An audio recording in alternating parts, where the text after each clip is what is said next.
പൂജാരി ആകട്ടെ അല്ലിയോട് പറയുന്നു, ഞാൻ അച്ഛനോട് സംസാരിച്ചു, അച്ഛൻ ഓക്കെയാണ്. ആ ഒരു കൺവിൻസിങ് കാര്യങ്ങളൊക്കെ പറഞ്ഞപ്പോൾ അവളും സന്തോഷമായിട്ടിരിക്കുകയാണ്. അങ്ങനെ ആ സംസാരത്തിനിടയിലാണ് പെട്ടെന്നൊരു ശബ്ദം അവർ കാട്ടിലൂടെ കേൾക്കുന്നത്. അപ്പോൾ ആ ശബ്ദം കേട്ട ഉടൻ തന്നെ നമ്മുടെ അല്ലി ആകട്ടെ നമ്മുടെ പൂജാരിയും കൈ പിടിച്ചുകൊണ്ട് ആ കാടിന്റെ ഉള്ളിലേക്ക് ഓടിപ്പോവുകയാണ്. അങ്ങനെ അവർ രണ്ടുപേരും കാടിന്റെ ഉള്ളിൽ ഇരിക്കുന്ന സമയത്ത് പൂജാരിയെ അവർക്ക് ഭയങ്കര ഇഷ്ടമാണെന്ന് അദ്ദേഹം മനസ്സിലാകുന്നു. അങ്ങനെ അവർ രണ്ടുപേരും തമ്മിൽ മൊബൈൽ നമ്പറൊക്കെ ഇങ്ങനെ കൈമാറുകയാണ്. അപ്പോൾ ആ ഒരു സീന് അവിടെ കഴിയുകയാണ്. അപ്പോൾ അടുത്ത സീനിൽ നമ്മുടെ അല്ലിയുടെ വീട്ടിലേക്ക് ഒരു ചേച്ചി വരികയാണ്. ആ ചേച്ചി ആകട്ടെ വളരെ ദൂരത്തുനിന്ന് വരികയാണ്. കാരണം അവരുടെ വീടിനടുത്ത് വീടുകളൊന്നും ഇല്ലല്ലോ.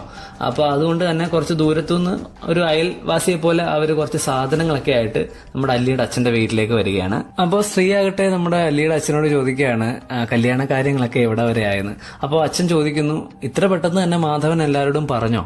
അപ്പോൾ ആ ചോദ്യത്തിന് പറയുന്നത്, എന്നോട് മാത്രമേ പറഞ്ഞിട്ടുള്ളൂ, നല്ലൊരു ആലോചന ആയതുകൊണ്ട് തന്നെ ആദ്യം എന്നോടൊന്ന് വന്ന് ചോദിച്ചായിരുന്നു, അപ്പൊ അതുകൊണ്ടാണ് ഞാൻ സംസാരിച്ചതെന്ന് പറയുന്നു. അപ്പൊ ആ സമയത്ത് നമ്മുടെ പൂജാരി ആകട്ടെ നമ്മുടെ അല്ലിയെ ഫോണിലൊക്കെ കോണ്ടാക്ട് ചെയ്യുന്നുണ്ട്.